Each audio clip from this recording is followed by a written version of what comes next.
हम मीनू झा प्रणाम करै छी समस्त मिथिलावासी के। एकटा परिछन लऽ कऽ उपस्थित छी। कन्या के परिछन नीक लागत तऽ लाइक जरूर करब। धन्यवाद। जय मिथिला, जय मैथिली। सुनहिन सखिया गे अंगना लागल डोलिया कहार। सुनहिन सखिया गे अंगना एलै डोलिया कहार। कहाँ गेली किया भेले सासु सोहागिन।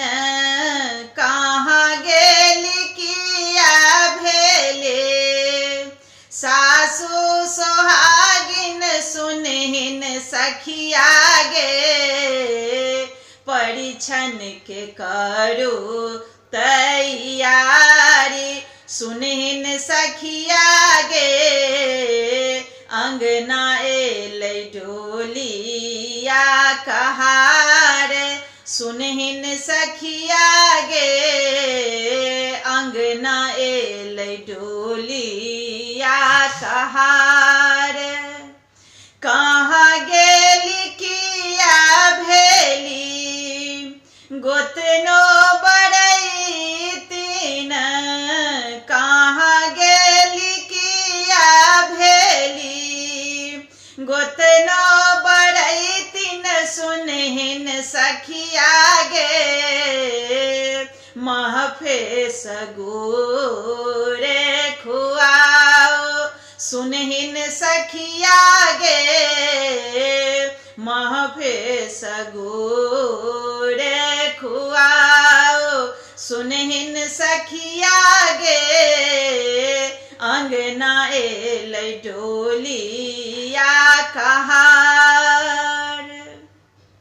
कहाँ गेली किया भेली ननदो बरैतीन। कहाँ गेली किया भेली ननदो बरैतीन। सुनहिन बहिना गे भौजो के खोइछा झराओ। सुनहिन बहिना गे डोली लागल अंगना कहार। लाबू गए सोना कथारी भौजो के खोइछ झारी। लाबू गए सोना कथारी भौजो के खोइछ झारे। सुनहिन बहिना गे खोइछा में रुपया हजार। सुनहिन बहिना गे खोइछा में रुपया हजार। सुनहिन बहिना गे अंगना एलै डोली